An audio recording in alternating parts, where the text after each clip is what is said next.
Bienvenidos de nueva cuenta a Encuentro DF. Es una propuesta cultural que desea expresar la apertura a la realidad, la simpatía por todo lo humano y la mirada nueva que nacen de la fe cristiana. Y al mismo tiempo es una invitación abierta de diálogo y amistad a todo aquel que desee compartir esta pasión por la razón y por la realidad. Vamos a empezar este encuentro que hemos titulado En busca del bien común, para el cual hemos invitado a nuestro amigo Alonso Rodríguez. Él estudió en la Facultad de Derecho de la Universidad Panamericana, es especialista en Derechos Humanos por la Universidad de Castilla-La Mancha y la Comisión Nacional de Derechos Humanos de México. Tiene una maestría en Derecho Constitucional por la Universidad de Castilla-La Mancha, con summa cum laude, y es doctorando en Derecho Constitucional por la Universidad de Castilla-La Mancha. Actualmente es secretario de estudio y cuenta en la Sala Regional Especializada del Poder Judicial de la Federación, y ha trabajado también como investigador del Centro Nacional de Derechos Humanos en el periodo 2010 a 2015. Ha trabajado también como profesor adjunto de la materia Historia de Derecho en México en la Facultad de Derecho de la Universidad Nacional Autónoma de 2014 a la fecha. Ha escrito varios ensayos y 2 libros, Origen y Fundamentación y Positivización de los Derechos Humanos en el 2012, y algunos conceptos claves para el nacimiento de los derechos humanos, Fernando Vázquez de Menchaca, en 2012. Entonces, les pido un aplauso para...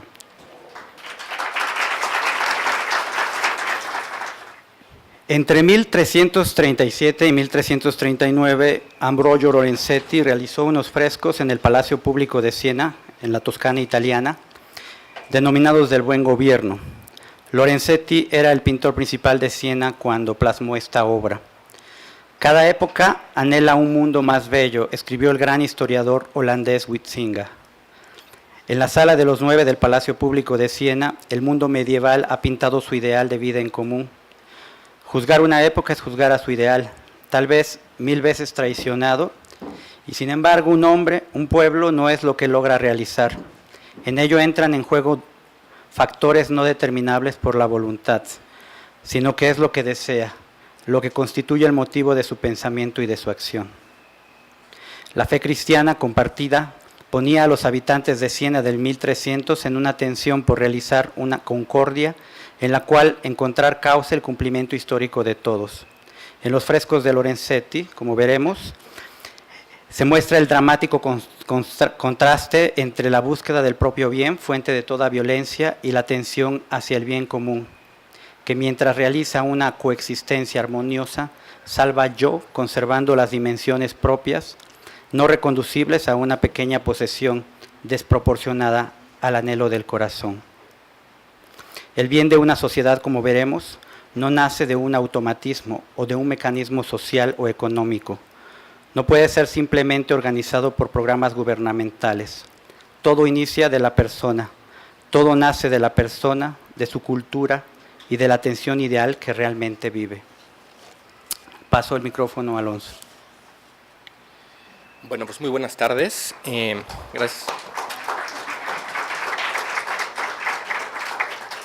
Voy a ponerme aquí el cronómetro porque, como es un tema muy apasionante, no se puede seguir de largo. Entonces, me dijeron que 45 minutos para que después haya un pequeño diálogo, que también va a ser lo más fructífero, ¿no? Que también podamos un poco reflexionar, porque este tema del siglo XIV está muy bien, ¿no?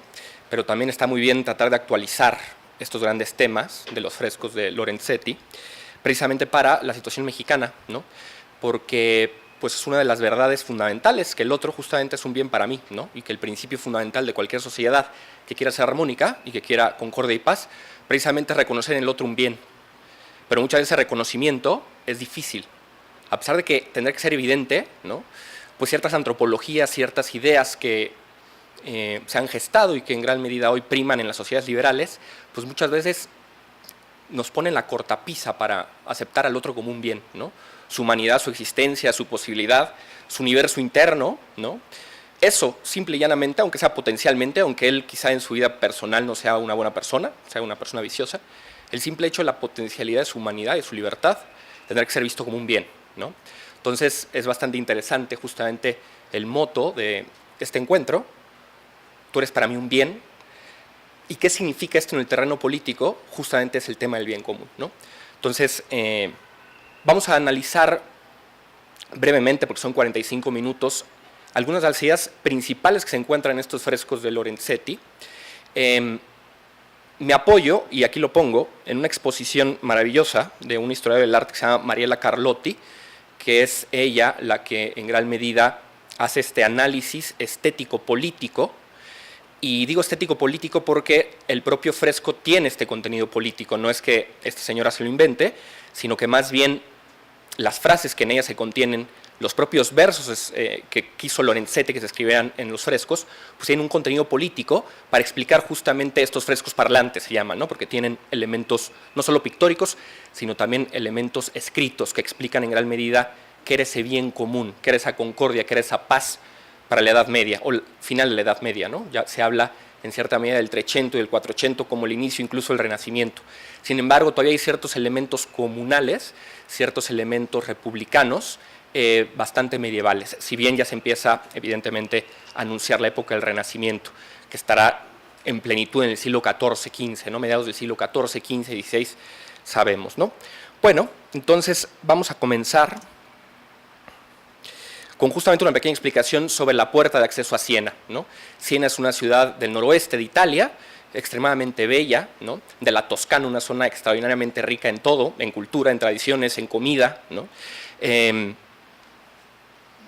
paisajes bellos. Me metí a ver algunas fotos, yo no conozco Siena, sin embargo me metí a ver unas fotos y se me antojó mucho ir, ¿no? Y ahora que tuve que para este tema de los frescos, pues se me antoja mucho más, ¿no? Porque ya tengo además pretexto para ir. Esta puerta, que es la que da acceso, es pues un símbolo de lo que uno encontraría en esta ciudad medieval. Recordemos que es siglo XIII, 1250, 1260, ¿no? Que es la batalla de Montaperti, que vamos a hablar de ella como un punto crucial para entender la historia posterior de Siena. Porque después de esta batalla contra Florencia, en la que ganan los sieneses, pues tienen 90 años de una plenitud muy particular, una plenitud que tiene que ver con un buen gobierno, y un buen gobierno que tiene que ver con el bien común. Vamos a hablar más adelante sobre la actual concepción de buen gobierno, como aquellos que gobiernan tienen que ser buenos.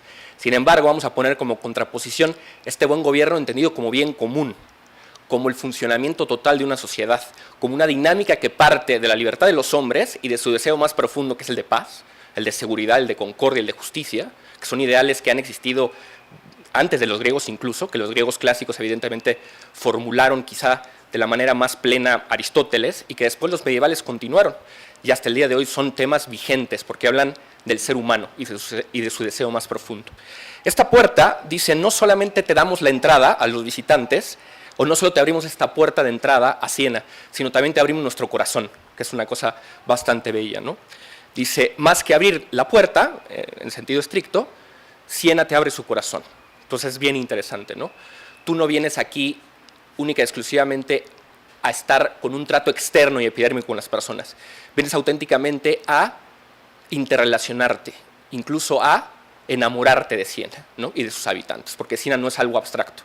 En esta época Siena incluso es una representación simbólica de sus propios habitantes, y la belleza de Siena es, y esto es importantísimo notarlo, es un signo de la belleza interna de sus habitantes, porque hoy pensamos muchas veces en una belleza meramente externa, quizá frívola, quizá atractiva incluso en su carácter maléfico, ¿no? Como puede ser muchas cosas de consumo.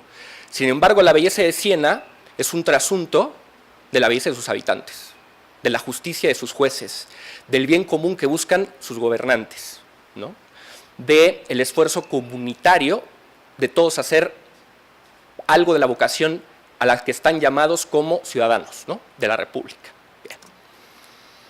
Entonces es interesante porque hoy en día ya no encontramos ciudades que abran a uno el corazón, ¿no? Abren a uno las ventas, abren a uno el turismo, abren a uno el consumo, pero el corazón, ¿no? La entraña de sus habitantes, ¿no?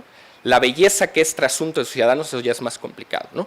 Un mapita de dónde está Siena, ¿no? En esta zona, la Toscana, un poco abajo de Lombardía, que también en esta época fue una región sumamente importante, ¿no? De hecho hubo una gran liga lombarda que batalló durante varios siglos, pero casi un siglo entero, justamente para poder independizarse. Vale la pena aquí notar un asunto histórico. Desde el siglo XI se comienza a dar en el norte de Italia una serie de elementos republicanos muy particulares que asumen las ciudades del norte de Italia y que precisamente empiezan a constituir podemos decir, pequeñas ciudades-estado, muy a la imagen de las repúblicas o de la República Romana. Recordemos que la República Romana corre más o menos del siglo VI a.C. al I a.C. Y el gobierno republicano esencialmente es un gobierno de la gente, donde los gobernantes se eligen, pero única y exclusivamente para el servicio del pueblo. E incluso sus cargos duran poco, en el caso de Roma, en algún periodo 6 meses, en otro periodo 1 año, ¿no? Precisamente porque es un cargo público, de servicio público, donde la gente no se tiene que corromper, donde la gente además no tiene que estar deseando, por decirlo de alguna forma, crecer, ¿no? Son puestos bien pagados, ¿no? Son puestos además donde no gobierna una sola persona, sino 2 cónsules en el caso romano. En el caso de Siena veremos que son 9. En el caso de Roma cambiaban una vez al año, en el caso de Siena cambiaban cada 2 meses, imagínense ustedes. Entonces prácticamente el ideal de un gobierno del pueblo, de una res pública, prácticamente y de manera real e histórica se dio en Siena. Porque si contamos los 90 años de plenitud y contamos que cada 2 meses gobernaban 9 personas, pues entonces muy probablemente gobernó gran porcentaje de la población. Además había un consejo, que hoy podríamos decir un concilio parlamento, de 200 personas que representaban al resto de la ciudadanía. Entonces, pues evidentemente es muy distinto de lo que hoy concebimos como una república, y ya veremos por qué. Incluso una república presidencial como la mexicana, donde todavía una autoridad monopólica la tiene una sola persona, que es el Ejecutivo, ¿de acuerdo? Bueno, entonces, ubiquémonos, estas ciudades-estado, sobre todo en el norte de Italia, en el antiguo Regnum Italicum, ¿no? La parte de la Toscana, la parte de Lombardía un poco más al norte. En la Toscana las 2 ciudades principales eran Siena y Florencia, y evidentemente en las fronteras siempre hay problemas de batallas. Y además en el siglo XIII existió una polémica que venía de antiguo, que no voy a meter, ¿no? Pero que es la polémica entre güelfos y gibelinos, ¿no? Los güelfos eran aquellos que en el siglo XI apoyaron a la casa de los Belden, una casa de renombre alemán de Baviera, del sur católico hoy por hoy de Alemania. Y la otra casa, que es la Hohenstaufen, que es una casa muy importante también para la Edad Media, el desarrollo de las grandes casas que gobernaron Europa, que tenía la pretensión del Sacro Imperio Romano Germánico, de un gobierno imperial de Europa. Entonces, los que apoyaron a una y otra rama, los primeros a los que apoyaron la casa Belden se les llamó güelfos, ¿no? Y apoyaban normalmente la primacía del Papa sobre la primacía del emperador, o apoyaban más bien el gobierno del Papa temporal incluso. Por otro lado tenemos a los gibelinos, que más bien apoyaban la idea del emperador, ¿no? Entonces, durante todo el siglo XIII, una vez que pues, el Sacro Imperio Romano Germánico se había impuesto un poco sobre la Iglesia, sobre los asuntos temporales, resulta que pues, los reyes del imperio, o los emperadores en este caso, el más eminente, pues Federico I Barbarroja, intenta dominar las ciudades del norte de Italia, casi durante 50 años. Cuando él muere, su hijo continúa, Federico II. Y entonces había unas guerras muy profundas porque justamente los italianos de esta época, del norte de Italia, querían una individualidad, una autonomía republicana, un autogobierno y también poderse dar ellos mismos leyes al interior. Y creían que esto era posible porque eran ciudades pequeñas, organizadas y donde había una plenitud económica por un lado y una plenitud social. Se sentía una paz más o menos generalizada. Sin embargo, con estos arribos del emperador, Federico Barbarroja y después su hijo Federico II, pues hay una serie de conflictos, surge esta Liga Lombarda, ¿no? Y también incluso al interior de la Liga Lombarda y interior en general del norte de Roma empieza a haber conflictos, y uno de los conflictos que existían precisamente entre güelfos y gibelinos era precisamente entre Siena y Florencia. Siena en este momento era güelfa, apoyaba al Papa y las pretensiones de dominio del mundo del Papa, y por el otro lado tenemos a los florentinos, que eran gibelinos, y los gibelinos apoyaban más bien la idea del emperador, ¿de acuerdo? Entonces, muy bien, en este contexto tenemos que entender justamente la batalla de 1260, un poquito de la historia. Se dice míticamente que un par de gemelos, Asquio y Senio, hijos de Remo, el que perdió frente a Rómulo, acuérdense que los dos grandes fundadores de Roma eran Rómulo y Remo. Entonces, Remo, que fue el que perdió, vivía con Rómulo, con cierto temor. Los hijos de Remo, que eran Asquio y Senio, pues vivían con el temor de que su tío fuera a tomar venganza en ellos. Entonces deciden escapar de la ciudad, se roban del templo de Diana, pues esta iconografía absolutamente clásica de Roma, y van a una colina. Esto es todo un mito, evidentemente, ¿no?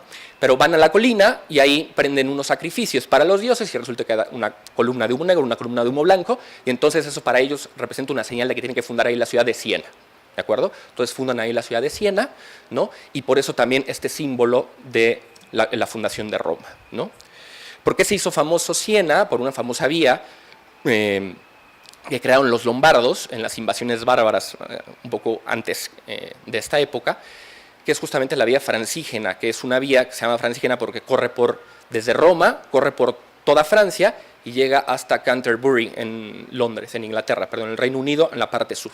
Entonces fue la vía de comunicación más importante de Europa en esta época y eso permitió justamente que Siena, de ser un pueblecito prácticamente desconocido, saltara a la fama internacional europea porque precisamente la gente que pasaba por la vía Francígena pasaba por Siena. La vía Francígena pasó por el medio de Siena. Esto hizo que Siena creciera, que tuviese comercio, ¿no? Que fuera conocida, y también este crecimiento económico y demás pues lo puso en polémica, sobre todo sobre esta ideología de güelfos y gibelinos, con Florencia.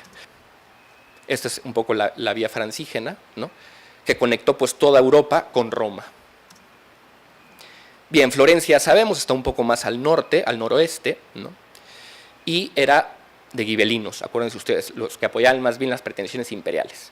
Que después era un péndulo, porque una vez que se liberaron de las pretensiones imperiales, empezaron las papales, y entonces se cambiaron y dijeron, ay no, queremos otra vez al emperador, porque también el papa quiere meter sus manos terrenales aquí, y quiere gobernarnos. Y nosotros somos ciudades, estado, republicanas, ¿no? Que ya no tenemos un gobierno ni monárquico, ni de señores, ¿no? Ni de grandes señores, como después ocurrirá, ¿no? Pensemos, por ejemplo, en la casa de los Medici, este gran señor Lorenzo de Medici, que gobernará él como máxima autoridad, ¿no? Como patrocinador de las artes, pero también como patrocinador de las leyes y del gobierno. Pero antes de llegar a esta época, que es más o menos siglo XIV-XV, donde se empiezan a dar los grandes señores, existió más bien el concepto de podestá, ¿no? De un gobierno republicano, con cónsules, parecido al gobierno republicano romano, donde la ciudadanía participaba activamente en la política, ¿no? O en lo político. No era la politiquería o la política que hoy en día conocemos de los políticos profesionales, sino la política como un hacer común diario, que incluso tiene que ver con la vida privada, con la virtud privada, con el hacer bien las cosas en la familia, que eso también repercute en la vida pública. Recordemos, porque eso nos hace olvidar hoy quizá un liberalismo que está muy generalizado, que la vida privada y pública, si bien tienen elementos y fines relativamente distintos, no son absolutamente contradictorios, sino que, por ejemplo, para el pensamiento de Aristóteles, de la ética se pasa a la política, de un buen gobierno familiar se da finalmente un buen gobierno de la polis. Hoy por hoy podemos ser viciosos en nuestras casas, hacer lo que querramos y esperar que la virtud pública surja no sé de dónde, de las leyes, de la imposición, etcétera. Es complicado.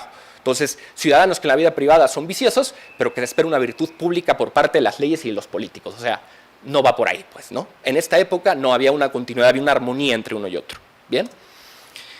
La famosa batalla de Montaperti es esta batalla de que le causó 90 años de plenitud después a Siena. Resulta interesante porque justamente con el motivo de esta batalla es que los sieneses deciden consagrar esta ciudad a la Virgen, ¿no? Florencia era pues, una de las ciudades de mayor plenitud económica y militar de toda Italia, ¿no? Y sobre todo el Reino Italicum, del norte de Italia, y entonces decide eliminar a los güelfos que todavía existían en la parte de Siena, ¿no? Decían que toda la Toscana esté liberada de güelfos. Entonces el último reducto de güelfos era precisamente Siena y entonces deciden batallar contra Siena.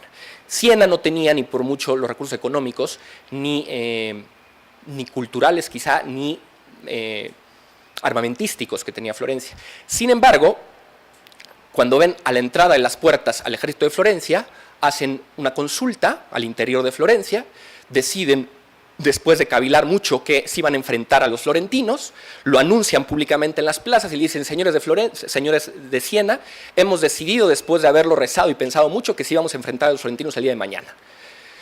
Y para que tengamos éxito, hemos decidido también consagrar la ciudad a la Virgen María. A partir de ese momento, la ciudad de Siena es una ciudad consagrada a la Virgen María, ¿no? Y entonces, varios escritos posteriores, igual que varios elementos artísticos, vamos a ver más adelante que la mayoría de este tiempo hermoso de Siena de 90 años también implicó que existiese una belleza no solo pública, sino privada, y también una belleza en los pequeños detalles, ¿no? Entonces, en los libros contables de la ciudad se narra esta historia pictóricamente, y entonces se ve cómo el que estaba consagrado en ese momento, o el que había sido elegido para decidir la batalla contra Florencia, le da unas llaves a la Virgen, y abajo hay un notario firmando el tratado entre la Virgen y el pueblo de Siena para que fuera su protección, la Virgen, frente a los florentinos. Esta batalla milagrosamente la ganan, ¿no? Y a partir de ese momento, pues evidentemente queda un profundo cariño y agradecimiento hacia la Virgen María, que será un símbolo que estará prácticamente en todos los elementos gubernamentales y también los elementos obviamente religiosos, ¿no? Bien, estos libros se llamaban biquernas, o las ilustraciones se llamaban biquernas. Ambrogio Lorenzetti, pues evidentemente también dibujaba, era uno de los grandes pintores, ¿no?, de la época, pero también Simone Martini, que posteriormente vamos a ver una imagen bellísima suya, justamente la Virgen, ¿no?, el Majestad, entronada, ¿no?, una serie de elementos políticos que iremos resaltando.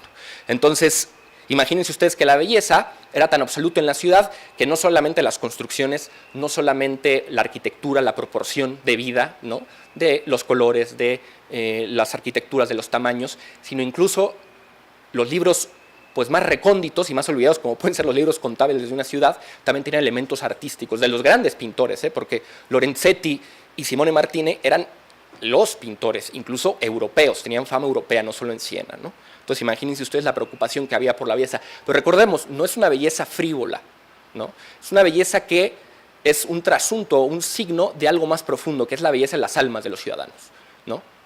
Bien. A partir de este momento, pues, estos 90 años de plenitud, pues permite una organización particular, ¿no?, que es la organización de los 9. Recordemos que los 9 pues, eran estos 9 representantes de la ciudadanía que gobernaban durante 2 meses, además con un concilio de 200 personas, ¿no? Entonces, esto permitió un florecimiento cultural, artístico, económico, militar, etcétera, de Siena, y la creación, o los dos grandes elementos constitutivos y simbólicos de Siena, era por un lado la Piazza del Campo, donde estará después el Palacio del Gobierno, que se construirá 50 años después, en 1310, ¿no?, con motivo justamente de los festejos del 50 aniversario de la batalla de Montaperti, ¿de acuerdo? Y la Piazza del Duomo, o la Plaza de la Catedral, que también era, pues, obviamente, uno de los elementos más importantes, ¿no?, y que permeaban también toda la ciudad, sobre todo a partir de esta consagración de la ciudad de la Virgen María, ¿no? Siena vetus civitas virgines, antigua Siena, ciudad de la Virgen, es el moto de la ciudad, estaba en una de sus monedas, y se ve con toda claridad cómo este elemento religioso, este elemento estético, permea toda la ciudad, ¿no? Y vamos a hablar un poquito del significado político de la belleza. También en esta época, con los 9, se comienza en Siena un proyecto de armonizar la belleza de toda la ciudad.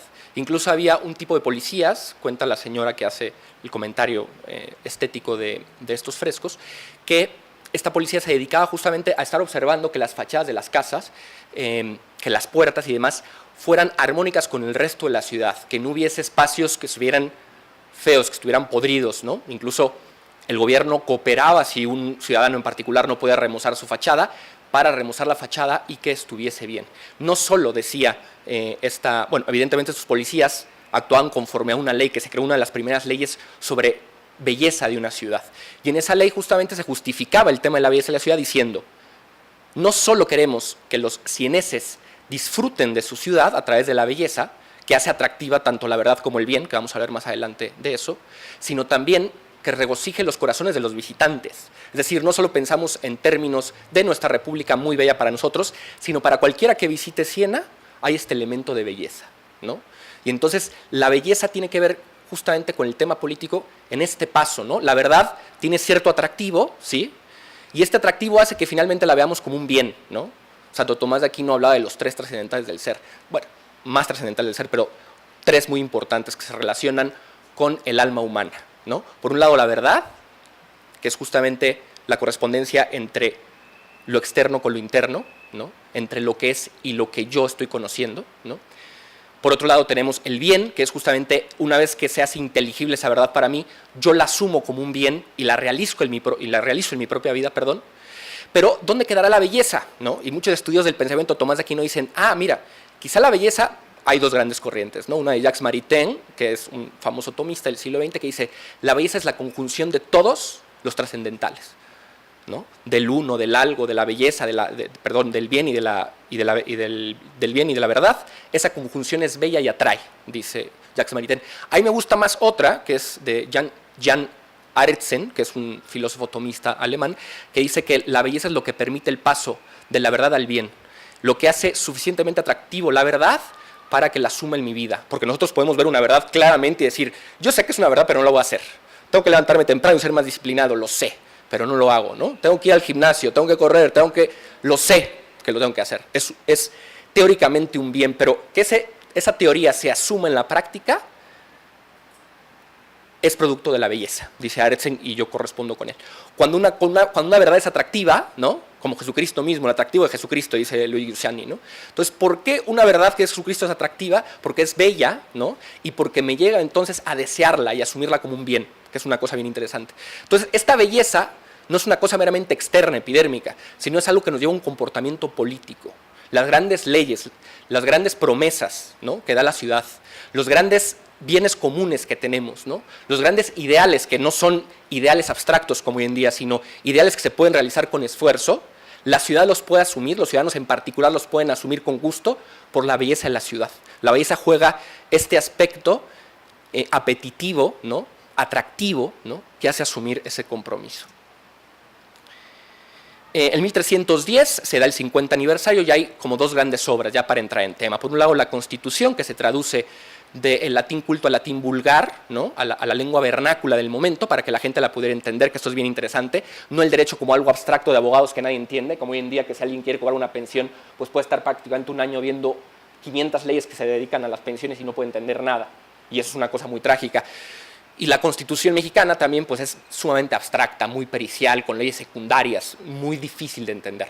Sin embargo, la idea del gobierno del bien común, o digamos simple y llanamente el bien común, es justamente que los ciudadanos puedan entender sus leyes, para que puedan asimilarlas a través de la belleza como un bien personal, ¿de acuerdo? Algo de lo que yo soy responsable también, ¿de acuerdo? Entonces, fue una de las primeras traducciones de una constitución que era como una cosa para los profesionales, una cosa para los abogados, para los estudiosos, a una cosa para la ciudadanía, una constitución viva, podríamos decir, ¿no? Que asuman los ciudadanos.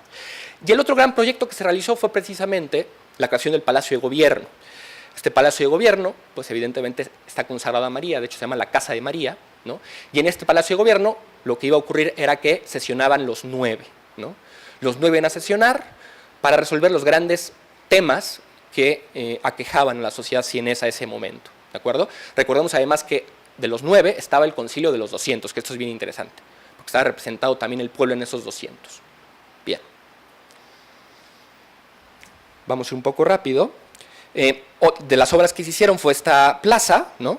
Esta plaza que justamente tiene la forma como de una concha y que tiene 9 fragmentaciones, que los intérpretes dicen que esos nuevos fragmentos representaban a los 9 gobernantes, ¿de acuerdo? Entonces se hizo con base en los 9, también se dice que es el manto de la Virgen María, y precisamente la torre aquí, que también es grande, pues es este lirio de pureza de María también, ¿no?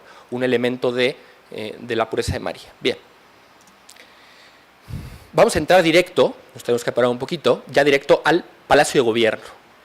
Recordemos, 1310, la plenitud del gobierno en los 9, los sieneses están tranquilos, hay una estética en la ciudad, una estética que no es una estética frívola, es una belleza profunda, que implica también un comportamiento y una correspondencia ética o moral, ¿no?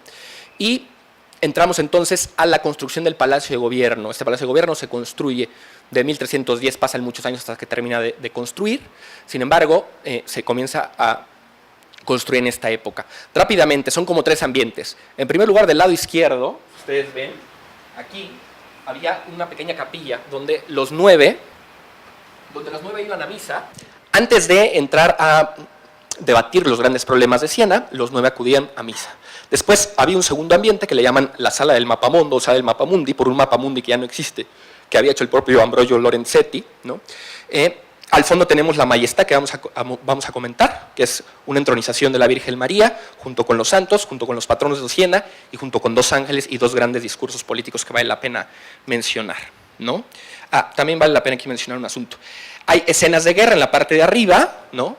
De las grandes batallas míticas de los sieneses, y abajo están algunos de los santos más importantes de Siena, ¿no? Está San Bernardino, está Santa Catarina de Siena, y está San Bernardo Tolomeo. Son 3 santos dominicos de mucha humildad, y se pregunta la comentarista de estos frescos, ¿por qué frente a batallas tan aguerridas también se ponen a santos tan humildes, ¿no? Y concluye algo con lo que yo estoy completamente de acuerdo, que en la Edad Media se considera que la vida era un drama, no era simple y llanamente estar bien, estar idealmente bien, como en las pinturas del Renacimiento, ¿no? Que vemos unos frescos idealizados donde todo el mundo está como en un paraíso artificial, tal. No, se considera que la vida era una batalla continua, una batalla continua contra los propios vicios, una batalla continua contra el bienestar única y exclusivamente propio, ¿no? Y una batalla continua por, como dice San Pablo, ganar una carrera, que la carrera es competencia. Entonces, no hay una contradicción entre la batalla o el concepto simbólico de guerra y la humildad y la entrega justamente a la religiosidad, a la beatitud y a la santidad. Entonces, es también interesante mencionar eso. Bien.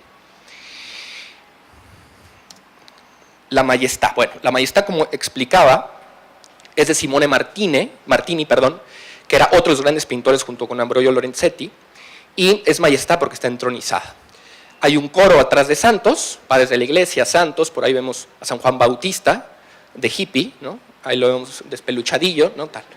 Y después tenemos 2 ángeles y los 4 patronos de Siena, ¿no? Que si mal no recuerdo, son San Crescencio, San Anzano, San Sabino y San Víctor, ¿no? Que son los 4 patronos de Siena. Entonces, a la Virgen le ofrecen los ángeles unas flores y los santos de abajo, los patrones, le ofrecen una oración, ¿no? Flores y oraciones. Entonces, la Virgen va a contestar en 2, aquí no se ve, pero hay 2 franjas donde hay como 2 contestaciones tanto a los ángeles como a los santos patrones de Siena. Sin embargo, tenemos una pequeña aproximación, que es justamente el pequeño manuscrito que trae el niño Jesús en la mano, que no sé si alcancen a verlo, pero que tiene una frase que, podemos decir, resume lo que posteriormente dirá de forma más explícita para que el pueblo sienés, representado en los 9 y en el Consejo los 200, entienda qué es lo que espera la Virgen, la señora de Siena, del gobierno de la República de Siena, ¿no? Entonces, ese pequeño fragmento es el libro de la sabiduría y dice, amen la justicia a aquellos que juzgan la tierra, ¿no? Eso es, amen la justicia a aquellos que juzgan la tierra, ¿no? La justicia, recordémoslo, es la constante y perpetua voluntad, decían en el digesto los romanos, la continua y perpetua voluntad de dar a cada quien lo suyo. Es una virtud esencialmente social, ¿no? Lo suyo es el derecho, el jus. Constat et perpetua voluntas, jus sum, quique tribuendi. El jus sum, el derecho, es lo que se da. ¿Y cómo se determina el derecho? A través de la prudencia, que es otra de las virtudes cardinales públicas, civiles, ¿no? Entonces, tenemos este elemento. Amen la justicia, es decir, dar a cada quien lo que le corresponde, según una medida de prudencia, ¿no? Los que juzgan la tierra. Eso es como empieza el libro de la sabiduría incluso, y uno de los elementos simbólicos que son bastante explicativos del resto del fresco. Y después, en primer lugar, la respuesta de la Virgen a los ángeles que le ofrecen flores es esencialmente sí. Ustedes me ofrecen flores y eso está muy bien. Mira, aquí está, traducido directo del latín. Las angelicales flores con que se adorna el jardín celeste no me agradan más que los buenos consejos, pero a veces veo que por su propio estado, es decir, su beneficio personal, me desprecia y engaña a mi tierra, y cuanto peor habla, más alabanza recibe. Que cada uno mire que cada uno mire lo que este modo de decir condena. Es decir, están muy bien estas flores, pero lo que necesito son buenos consejos, consejos de justicia, consejos de bien común, no de aquellos que solamente hablan para vanagloriarse, no solo esos políticos que buscan el reconocimiento, no solo esos que hablando y mintiendo reciben aún mayor adulación por parte de la gente, pero que quizá ese político tiene el poder para darle prestaciones, que se ve mucho en la política contemporánea, ¿no? Vamos a ponderar todos al presidente a ver si me cae algo del pastel, ¿no? Vamos a decir que es el más inteligente y capaz de la tierra, aunque no lo sea, ¿no? Podríamos decir, salamería, ¿no? Ser salameros con los poderosos, y los poderosos que, siendo malvados, buscan también esa vanagloria, ¿no? Que ya veremos que es uno de los vicios precisamente del mal gobierno.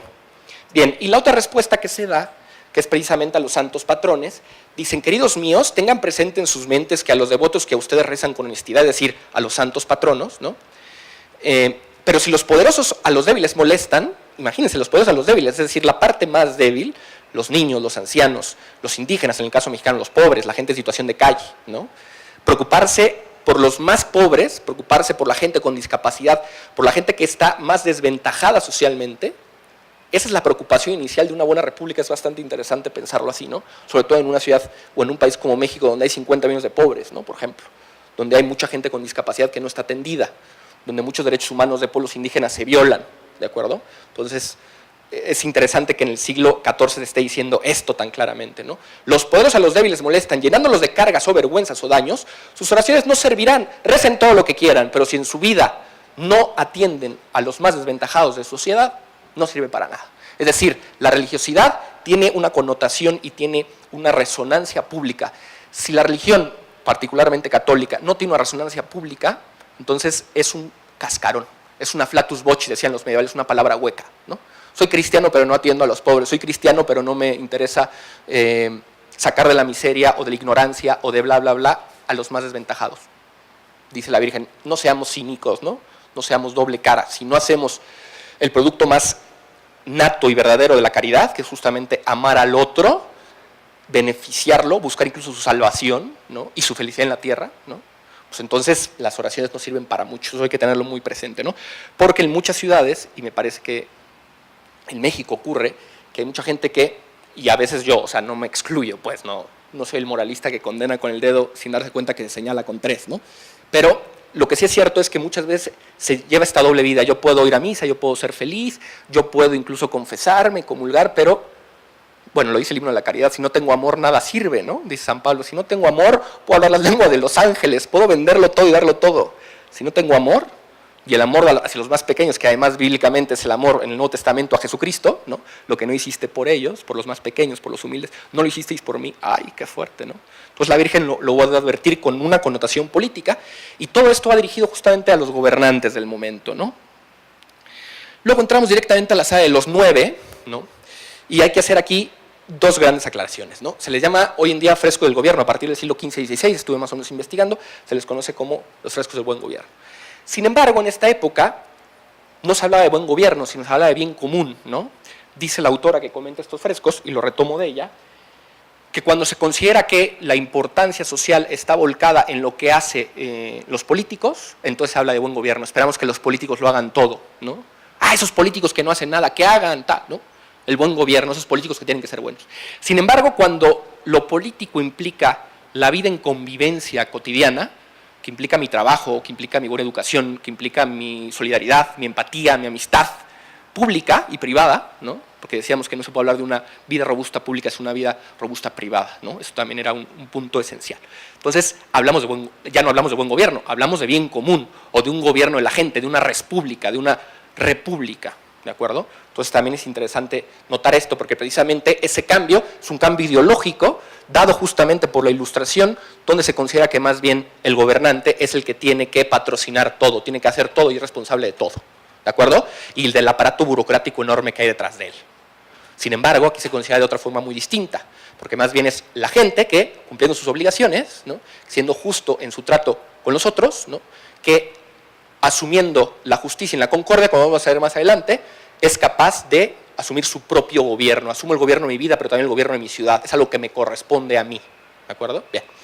Frescos del buen gobierno.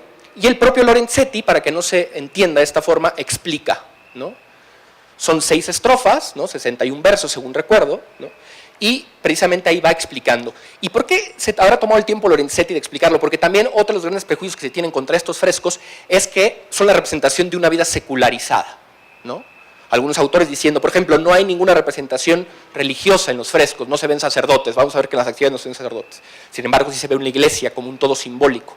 Y también se ve una plenitud que no necesariamente es clerical, ¿de acuerdo? Es decir, se puede vivir perfectamente la religiosidad. Es más, la forma verdadera de vivir la religiosidad es a través de la vida cotidiana, no única y exclusivamente en las iglesias, que está bien ir, no única y exclusivamente en los sacramentos, a los que está bien acudir, sino en la vida cotidiana, en la vida secular, que no secularizada, ¿de acuerdo? Entonces me parece que más bien es una representación secular de un gobierno de los ciudadanos, que no todos son sacerdotes o religiosos, sino que muchos, en gran medida, son única y exclusivamente gente común y corriente, que trabaja, que estudia, que baila, que se divierte, que cumple con sus obligaciones, etc., etc., con sus vocaciones, ¿no? Que no solamente una vocación religiosa o una vocación espiritual, sino también una vocación laica, ¿de acuerdo? Y dice esta señora, comentando, que no es cierto, porque sigue habiendo elementos, por ejemplo, la justicia, que es uno de los elementos centrales, tiene arriba de sí misma la sabiduría divina, ¿no? Vamos a ver también que las 3 virtudes que caracterizan justamente al ayuntamiento, al comune, ¿no? Pues son 3 virtudes teologales, hagan ustedes el favor, fe, esperanza y caridad. Las virtudes teologales son las que da Dios. La gente puede hacer todo, pero no tiene mérito de esas virtudes, las da Dios, ¿no? Evidentemente las da cuando ve que las personas también las piden, pero no es un mérito personal del ser humano. Entonces, 3 virtudes teologales que son las que inspiran justamente el buen gobierno del bien común, ¿de acuerdo? Ya con esta precisión que he venido haciendo. Entonces, el bien común está alimentado por las tres virtudes teologales, según Santo Tomás de Aquino, son las que Dios da en su misericordia a los hombres para que puedan salvarse. Fe, esperanza y caridad. De ellas, la más grande, y San Pablo, es el amor, porque es el que permanece después de la muerte, y es justamente la virtud central que está en la parte de arriba del comune, que también parecería un signore, que parecería también un gobernante, un rey, pero no. Representa el ayuntamiento, representa el común, representa el gobierno de todos, la república, ¿de acuerdo? Que vamos a llegar a eso un poco más adelante. Entonces, no es una escena secularizada, sino yo creo que más bien laica, podríamos hablar, ¿no? Donde las distintas vocaciones también hacen de la ciudad algo bello, algo pacífico, ¿de acuerdo? Y por el otro lado también tenemos el tema de que el bien común, representado en esa jerarquía, y la justicia, ¿no?, que hace posible también el bien común, las dos están inspiradas por la sabiduría divina. Eso también es interesante remarcarlo. Además también dirá esta persona que la misma frase que sostiene el niño Jesús en la Majestad de Simone Martini, pues está también en letras de oro en la parte aquí arriba del comune, que es justamente amen la justicia a aquellos que gobiernan la tierra. Amen la justicia a aquellos que gobiernan la tierra. También está ahí, como una continuación, dice ella, como una continuación entre el fresco de Lorenzetti, entre la Majestad de Simone Martini y el fresco de Lorenzetti. Bien. En esta sala, además del bien común, también sale el mal común, vamos a verlo un poquito más adelante. Vamos a analizar ahora el bien común.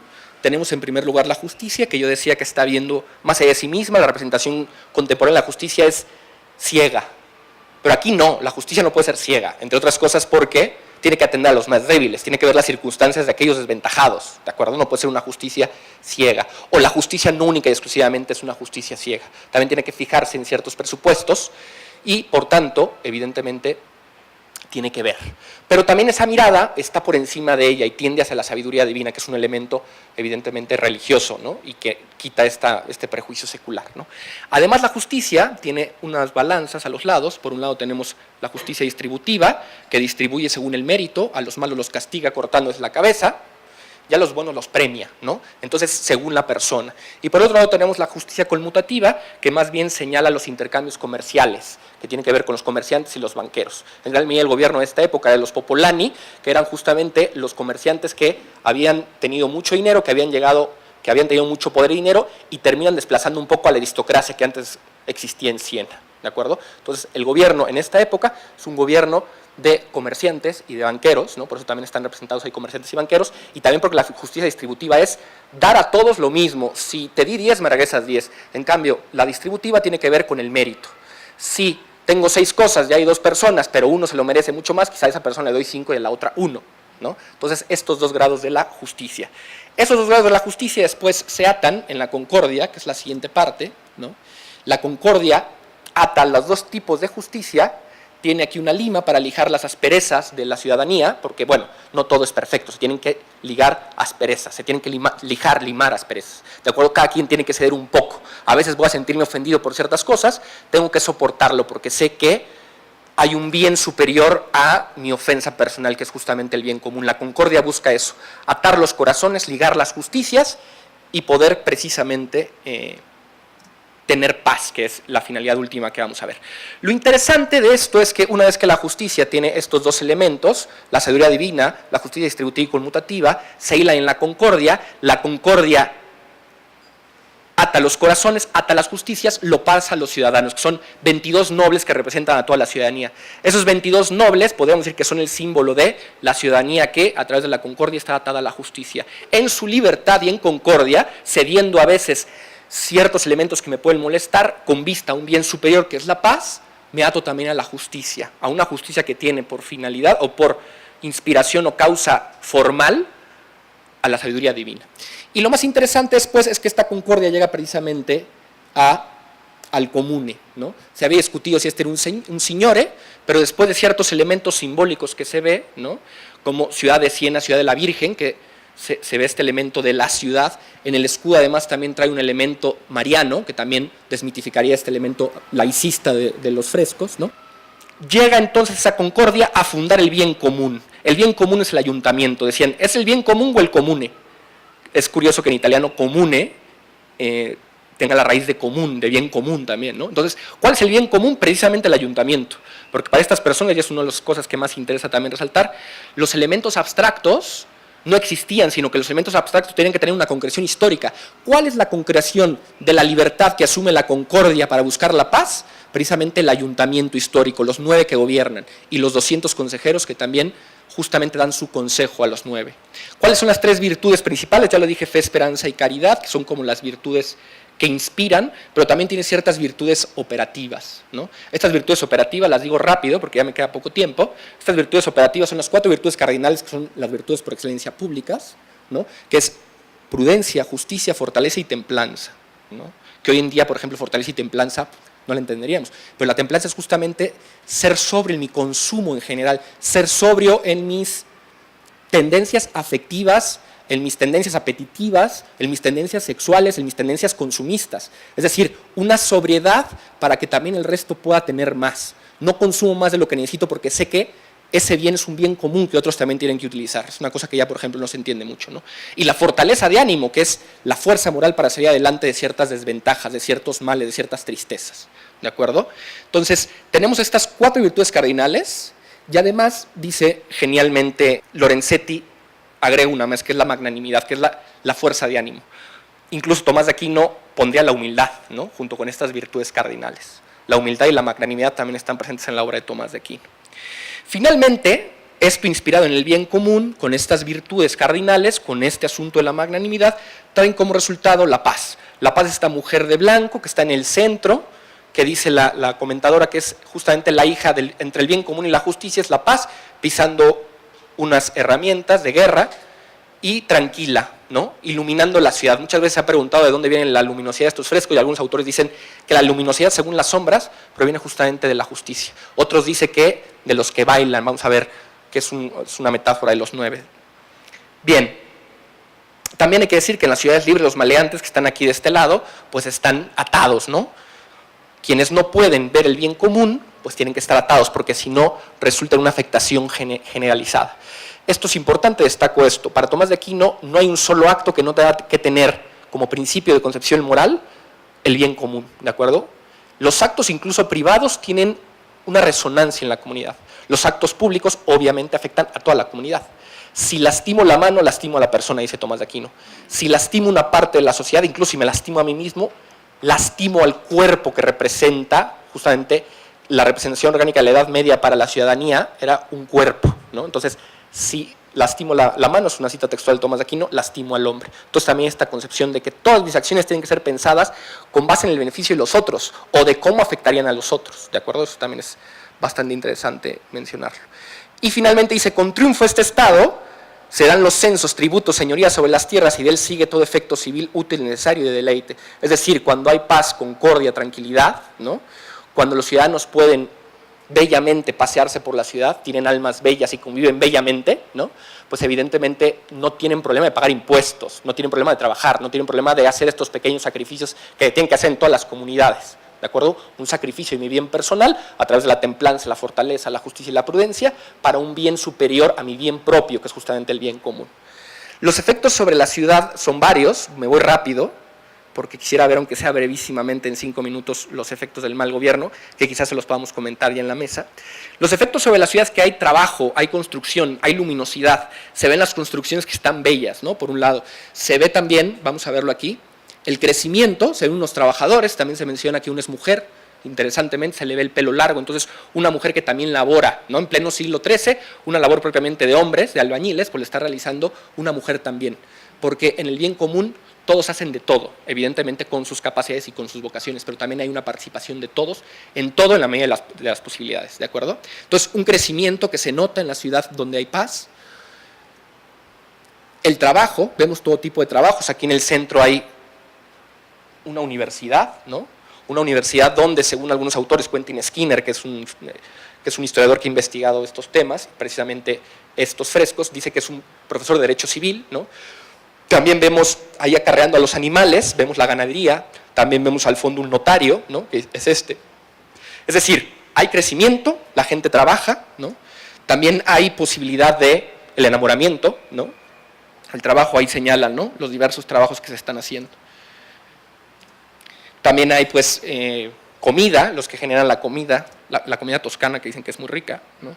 Salamis y quesos y vinos y todo está muy bien. Bien, la apertura, hay una conexión entre campo y ciudad, no es el campo miserable externo, no son los cinturones de miseria alrededor de las ciudades, sino hay una conectividad plena entre una y otra. Cuando hay paz en la ciudad hay un intercambio comercial interesante. El gozo por la vida, tenemos aquí una mujer que se va a casar, que en esta época las mujeres se casaban de rojo, y va ahí con una corte que la va siguiendo, y al lado tenemos una representación simbólica, alegórica de los 9, ¿no? Ya no me da tiempo de hablar de una cosa particular, después si lo puedo mencionar lo diré, pero los estudios últimos han dicho que es una representación de los 9, que bailan de alegría, que bailan un tripudium, se llama, que era un baile antiguo, un baile de los romanos clásicos, ¿no? Que se hacía como una forma de agradecimiento, de plenitud, de signo de reflejar la grandeza de la ciudad, ¿no? Y su gloria, la gloria como luz. Por eso decía que algunos autores consideran que la luz proviene de este baile, del tripudium, que era un baile señorial, simbólico, que se hacía, que después se oponía justamente a la tristeza. Lo que es opuesto a la tristeza es el gaudium, ¿no? El gaudium, la alegría, y es una representación de la alegría, una representación de la luminosidad de la ciudad y una representación del gobierno de los 9. Si se dan cuenta, son 9 jóvenes, se decían que eran mujeres. Leyendo yo, dice Quentin Skinner que son más bien hombres por varios elementos simbólicos, hombres jóvenes, por eso parecen mujeres, ¿no? Porque dice Dante que un hombre no tiene los rasgos definitivos de hombría hasta los 35 años, decía Dante, ¿no? Que fue más o menos cuando escribió la Divina Comedia, ¿no? Entonces tenía que decir, yo ya era un hombre, ¿no? A mis 35 años. Bueno, bien, el gozo por la vida, ¿no? Y la seguridad, que es la consecuencia. Vemos aquí el campo, una relación estable, un trabajo, hay paz, hay armonía, hay belleza y hay seguridad. Sin miedo todo hombre libre camina y trabajando cada uno siempre. Que mientras que haya bien común, esta mujer mantendrá su señoría, sosteniendo por lo alto todo valor. El deseo más profundo de todo ser humano, si queríamos decir, ¿hay un bien común? Pues podríamos decir, quizá no es muy claro hoy en día, ¿no? Porque hay diversas opiniones y demás. Pero lo que sí podemos decir es que el deseo más profundo del hombre es paz, poder salir a la calle y sentir seguridad, ¿no? Que sus bienes están protegidos, que su familia está protegida, ¿no? Que se puede tener espacios de amistad, de amor, e incluso espacios de plenitud desde la fe, que también es una cosa interesante. Las ciudades contemporáneas se hacen muy difícil la experiencia de la fe, ¿no? Leí un libro de Charles Taylor que se llama A Secular Age, una era secular, donde dice esencialmente lo siguiente, y vale la pena decirlo. Dice, en las ciudades contemporáneas es muy difícil ir por la calle y de pronto tomar conciencia de una plenitud de fe, sea esta la que sea, de cualquier confesión. Soy hijo de Dios, o sea, qué bárbaro para un católico, por ejemplo, ¿no? Soy hijo de Dios, ¿qué significa esta plenitud? A pesar de que hay ciertas cosas que van mal en mi vida, puedo de todos modos hacer conciencia de que algo que está por encima de mí me cuida y me ama, ¿no? Y que incluso ha dado la vida por mí previamente. Dice Charles Taylor, si las ciudades seculares contemporáneas, secularizadas incluso en su violencia, secularizadas incluso en su indiferencia, en su individualismo, hacen muy difícil que estas experiencias que normalmente hace la gente, Taylor dice, cuando es más niña, de infancia, que dices, yo me siento muy bien porque no tengo ningún problema de entidad y además porque aunque le tenga a Dios está por encima de estos problemas. Dice, ya no hay esos espacios de plenitud en las ciudades. Y yo lo relaciono precisamente con el tema de la belleza. Uno sale violento, uno sale agresivo, uno sale neurotizado, lo agreden los coches, el ruido, la contaminación. La Ciudad de México es de las ciudades más ruidosas del mundo. Si pusiéramos aquí los estándares de Europa de decibeles, todos estaríamos arrestados en la cárcel seguramente, porque hacemos un ruido espeluznante. Entonces, si no hay belleza, tampoco hay espacio en la ciudad para hacer estas experiencias de plenitud de la propia fe, ¿no? Que es una cosa que también vale la pena. Una persona que no tiene asegurada su seguridad difícilmente va a estar pensando otra cosa que en salvar su vida. A veces estamos incluso autosecuestrados con la violencia que hay en este país, por ejemplo. Eso es difícil hacer un acto de esta plenitud de fe. Decía Bernanos que una ciudad en la que se tienen que dar saltos teológicos a la fe es una ciudad que ha fracasado. No tiene que exigir la ciudad de las personas estos saltos al vacío. Tiene que haber una mediación en donde la ciudad me sirva simbólicamente la belleza en la ciudad, pero también la belleza de la persona, para recordar que existe un amor que nos hace en comunión a los dos, ¿no? Algo que nos une más allá única y exclusivamente de la naturaleza humana o única y exclusivamente más allá de lo biológico. Entonces, dice Bernanos, la ciudad tendría que ser el signo que nos permita levantarnos hacia Dios. Y no tenemos que estar continuamente sufriendo la ciudad y dando saltos al vacío teológico, decir, bueno, soporto esto porque es horroroso, pero ni modo, es lo que tengo que hacer porque yo sé que existe Dios, ¿no? Entonces dice Bernanos, no, la ciudad tiene que también ser posible que llegar a Dios a través de la ciudad, a través de la belleza, a través de esos actos de bondad de las personas, a través de la verdad, ¿de acuerdo? Bien. Paso rápidamente al mal gobierno. El mal gobierno en su punto principal tiene un ser demónico, ¿no? Con cuernos y dientes y tal. Y también tiene 3 virtudes, muy en la tradición de los espejos de los príncipes. Normalmente se ponen las 9 virtudes y los 9 defectos, entonces son muy proporcionales normalmente unos y otros, ¿no? Entonces tenemos esta figura demoníaca que en la parte de arriba, bueno, es interesante, los colmillos, los dientes, y es visco, no alcanza a ver otra cosa más que sí mismo, no alcanza a comprender que su bien personal es el bien común o que su bien personal se realiza a través del bien común, sino que considera, y dice la autora que comenta estos cuadros, que por esto es un estúpido, que considera que su bien es única y exclusivamente en beneficio propio, pero el beneficio propio, en el beneficio propio y en el beneficio exclusivamente pensado para mí mismo, no hay amor, porque el amor siempre es hacia algo más, no hay justicia, porque la justicia es pensada hacia algo más, y por lo tanto no hay plenitud de la humanidad. Mi propia humanidad sin amor, mi propia humanidad sin amistad verdadera, mi propia humanidad sin justicia, que regula las relaciones de amor y de amistad, pues mi vida personal es un fracaso, ¿no? Entonces dice, más que un tipo perverso, que lo es, porque además una de las características del mal gobernante es que es un tipo perverso, transmuta el amor, y el amor, en vez de ser el sacrificio por la otra persona, en vez de ser querer salvar a la otra persona, el querer el beneficio de la otra persona, se termina convirtiendo en la perversión, que es utilizar única y exclusivamente a la otra persona para mi gozo, incluso en sus depravaciones máximas, que es el masoquismo y el homicidio, del pervertido radical, ¿no? Y que hay varios ejemplos literarios de eso, ¿no? Marqués de Sade, por ejemplo, la perversión llega al asesinato finalmente, porque es, utilizo a la otra persona y la quiero reducir de tal forma que no presente un bien frente a mí que tengo que apreciar, sino que sea algo que yo pueda desgastar y consumir, sin ni siquiera preocuparme de sus sentimientos. Y para lograr eso tengo que exterminarla finalmente, ¿no? Eso es como el último grado de perversión. Y esta figura precisamente pisa un macho cabrío, que es la figura de la sexualidad desbordada, que se opone radicalmente al amor. El amor se sacrifica. Una persona que ama puede morir por la otra. Un pervertido puede asesinar a una persona. En sus grados, no me quiero meter, pero en sus grados más extremos, ¿no? Para pensar estos grados irreductibles, ¿no? Bien. Los vicios inspiradores, voy rápido: avaricia, soberbia, vanagloria. Los vicios operativos, crueldad, engaño, traición, furor, división y guerra. Lo contrario radicalmente, ¿no? No es un tirano, pensemos un dictador, sino que para los sieneses es importante también resaltarlo, cualquier individuo, aunque fuese en un consejo, aunque fuera un cónsul, si veía por su amor propio, si veía por su propio beneficio única y exclusivamente, ese era un tirano ya. ¿De acuerdo? Entonces se podía hablar justamente de las tiranías. Dante dice, hay muchos tiranos en nuestras comunas, ¿no? En nuestros ayuntamientos. Bartolo Sassoferrato dice, hay muchos tiranos en nuestro... Marsilio de Padua, que todos son contemporáneos, hombres extraordinarios. Ya no pude hablar de la grandeza italiana en el siglo XIV, que es una cosa abrumadora. Chino de Pistoia, un poco posteriormente Petrarca. Tenemos Marsilio de Padua, tenemos Dante. O sea, lo que estaban realmente configurando el sentido de Occidente en muchas formas, ¿no? Dante incluso político con su Tratado de la Monarquía, no solo con la Divina Comedia, ¿de acuerdo? Que era un gibelino famoso, Dante, por ejemplo, ¿no? Pero bueno, y su amigo Chino de Pistoia era un güelfo, entonces era raro, eran amigos, pero tenían visiones distintas, que eso también sería muy simbólico, tenemos visiones distintas, pero podemos ser amigos, ¿no? Bien.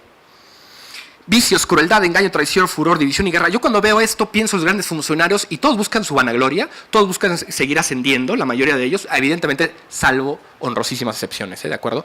Pero pensemos en general, los políticos profesionales de hoy en día, no digo todos, ¿no? Pero muchos de ellos, lo que buscan precisamente es avaricia, que es querer tener riquezas, soberbia, pensar que lo que yo digo, lo que yo pienso y lo que yo hago es el único criterio de realidad, ¿no? Que esa es la soberbia en su sentido más profundo, y por lo tanto desprecia no solo al hombre, al otro, sino a Dios, ¿no? Y finalmente la vanagloria, este querer que los demás me ponderen, me aprecien, ¿no? Que eso es muy republicano y que aquí justamente cortan con eso, ¿eh? La vanagloria no. La vanagloria tiene que, dice Aristóteles y también Tomás de Aquino, subordinarse a la virtud, ¿no? La vanagloria no, buscar el beneficio, buscar el reconocimiento glorioso por mí mismo, no. Tiene que ser una consecuencia, ¿no? Como los que bailan como consecuencia de alegría de la ciudad, ¿no? Bien. Crueldad, engaño, traición, división, que en vez de limar a las presas de la concordia, corta, ¿no? Y guerra. El efecto sobre la ciudad, bastante simbólico que el fresco del mal gobierno pues haya caído. Recordemos que los frescos pues, son una técnica muy especial que hace que normalmente duren los pigmentos, donde se pone una base de yeso y después se ponen pigmentos, y cuando se seca, una base de yeso y arcilla absorbe los pigmentos y es como un tatuaje, ¿no? Queda por debajo la pintura. Entonces dura muchísimo tiempo, hay frescos incluso en México de Cacaxtla, antiquísimos, ¿no? Pero en este caso duraron mucho, como vimos en los otros, pero en esta parte se cayeron el yeso con las tinturas, ¿no? Entonces es bastante particular. Pero lo que se ve son las parcas de la guerra, ¿no? El asesinato, la muerte, la indiferencia. Vemos en el cuadro anterior a la justicia vapuleada, tirada por el suelo, despeinada, con los platillos en el suelo, 3 niños riéndose de ella, ¿no? Vemos asesinados en el piso con sangre y la gente pasa indiferentemente al lado de los cadáveres, ¿no? Enfermedades, ya no hay trabajo, no hay crecimiento, las fachadas están derruidas, ¿no? El único que trabaja, dice la comentarista, es el que hace las armas, que es terrible. En el campo pues se ven fantasmas espectrales, se ve fuego, se ve soledad, se ve hambruna, ¿no? Las parcas justamente de la guerra. Y en vez de seguridad, lo que prima es el temor. Por buscar el bien propio en esta tierra, sometió a la justicia tiranía, por lo que en este camino no pasa nadie sin ponerse en riesgo de morir, ¿no? Entonces, justamente la tiranía, al buscar única y exclusivamente su beneficio, olvida el beneficio de los demás y al final también olvida su propio beneficio, porque, como decíamos, es una estupidez pensar que una vida es plena sin amistad y amor, que son 2 elementos constitutivos de la identidad que se refieren al otro y que están mediados por la justicia, ¿no? Entonces, si no soy capaz de ver al otro, mi felicidad es un fantasma, igual que estos espectros que caminan en el campo, ¿no? Bien. Unas reflexiones finales, con esto termino, solo que como que salieron más grandes, pero se las leo rápida. Y lo podemos platicar, solo los voy a mencionar. La diferencia entre lo político y la política. La política es el buen gobierno, la política es el de los políticos profesionales, donde yo, si en el mejor de los casos soy buen ciudadano, me quejo con los políticos, ¿no? Políticos profesionales, hagan lo que yo creo que tiene que estar bien, resuelvan los problemas, ¿de acuerdo? Lo político es la responsabilidad personal, ¿no? Es decir, a ver, los políticos tienen una responsabilidad, pero yo tengo una responsabilidad, porque los políticos no vienen de Marte, vienen de esta misma sociedad, ¿de acuerdo? Los políticos se criaron en una sociedad, que es la sociedad donde yo vivo. Si esa sociedad no es buena, los políticos no pueden ser buenos. Si en esa sociedad no hay una preocupación por el bien común, los políticos que provienen de esa sociedad no van a pensar en el bien común. En ese sentido, lo político es asumir nuestra vida en común, asumir el compromiso que tenemos frente al otro, a partir de la radicalidad de mi responsabilidad, de la radicalidad de pensar que nuestras libertades están entrelazadas. No somos esferas de libertad, como decía Kant, ¿no? Que cada uno, mientras no afecte la libertad de los demás, podemos... No, nuestras libertades están entrelazadas, incluso desde la infancia, incluso desde la familia. No nos reconocemos salvo en el otro. El bebé no puede empezar a hablar salvo que tenga alguien con el que dialogar. De hecho, el concepto mismo de palabra, dice Aristóteles y después lo retoma Santo Tomás de Aquino, implica que el hombre es un ser esencialmente simbólico. Está constituido en su inteligencia, en su voluntad, en su expresión hacia el mundo como un ser que tiene que ser reconocido. Por eso habla, por eso hablo, para que ustedes me entiendan. Por eso gesticulo, por eso la cara del ser humano tiene más gesticulaciones que ninguna otra cara en el mundo, porque somos seres simbólicos, que sin el resto somos un enigma para nosotros. Una persona aislada es una contradicción en términos, porque toda su inteligibilidad de corazón, de espíritu, de vocación, todo su físico, ¿no?, está justamente abocado a que otro lo reconozca, a que otro lo ame, a que otro lo pondere, a que otro haga empatía con él, a que otro lo entienda. Por eso es tan dramático cuando se expulsa a alguien de la comunidad, porque entonces pierde su sentido identitario, porque la identidad personal en gran medida viene dada por eso. Entonces, tenemos que entender la política desde el reconocimiento del otro y el reconocimiento de nuestra responsabilidad. Eso es lo político. Exigir a los gobernantes, sí. Exigir con movimientos sociales, sí. Leer las noticias y enterarse, sí. Pero también en nuestra vida privada, ¿no? En nuestra vida privada y en nuestra vida semipública. Me refiero a la vida privada del hogar, pero también en la vida pública, en el estar en la calle, el ser amables, el sonreír. Los elementos típicos de una buena familia, que es el amor, que es el don, que es la gracia, que es la gratuidad, que es interesantísimo, que ya no existen actos de gratuidad casi en la esfera pública.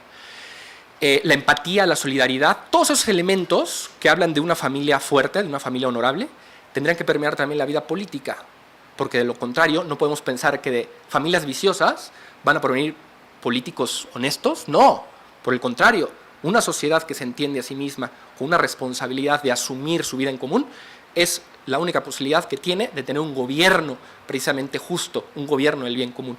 Termino termino con algunas preguntas, ¿no? Podemos hoy hablar de un bien común en México, ¿no? Algo que una a los ciudadanos en una causa común. ¿Hay algo? ¿No? Obviamente, a ver, el bien común existe, es decir, no es un programa que tengamos que asumir el bien común, ¿no? Vamos a asumir el bien común para lograr algo, no, a ver, el bien común parte del hecho de que la naturaleza humana es política, ¿de acuerdo? No es algo que se añada, el bien común ya existe, ¿no? También decía Giussani, la positividad de la realidad. ¿Cuál es la positividad de la realidad social? Que ya estamos unidos, aunque no lo creamos, ¿no? Ya estamos unidos, estamos hechos para estar unidos, estamos hechos para estar en comunión, en comunidad, ¿de acuerdo? La comunidad nos antecede y la comunidad muy probablemente nos sucederá. Somos parte de esa comunidad y también tenemos responsabilidades frente a esa comunidad. Por lo tanto, el bien común no es algo que tengamos que agarrar abstractamente, como que sea el liberalismo. Ay, ¿cuál es la mejor forma económica? El liberalismo económico. No, no es una forma, sino es poner en práctica algo que ya existe en nuestros corazones, que nos define como seres humanos, que es la convivencia, que es la empatía, que es la solidaridad, que no existe en ningún otro animal.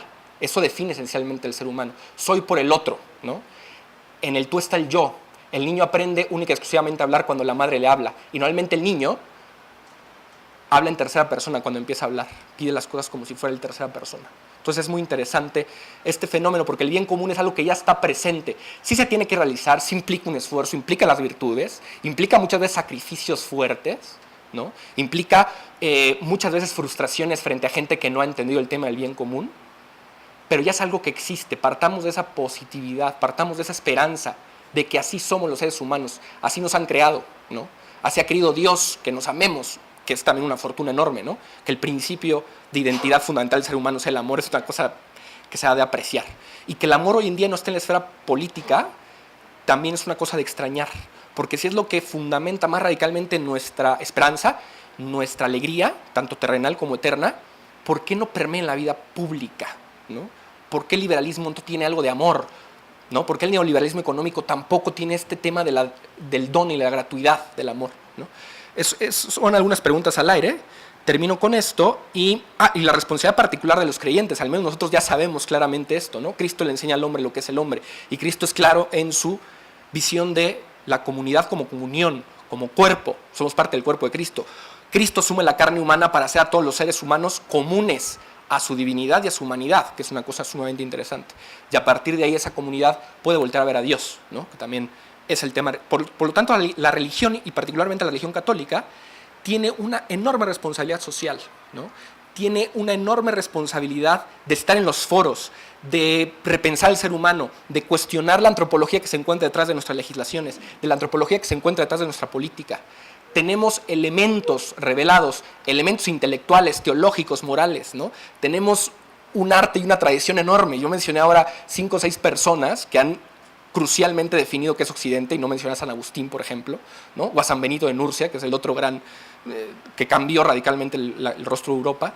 Pero tenemos un patrimonio enorme que tenemos que conocer en primer lugar, asimilar en segundo lugar, y hacer que permee la sociedad en tercer lugar. No solo en las iglesias, sino en el campo y en la ciudad. Bueno, muchas gracias.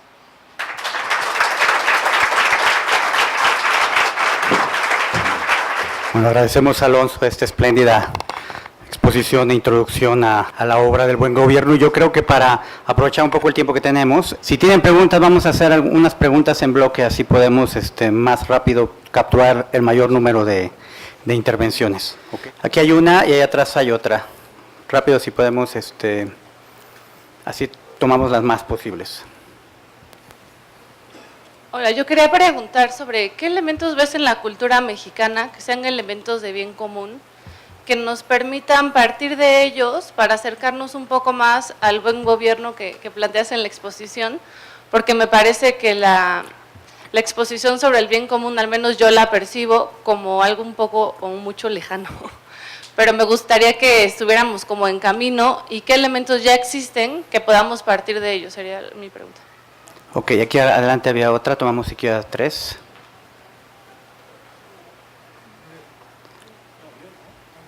Atrás.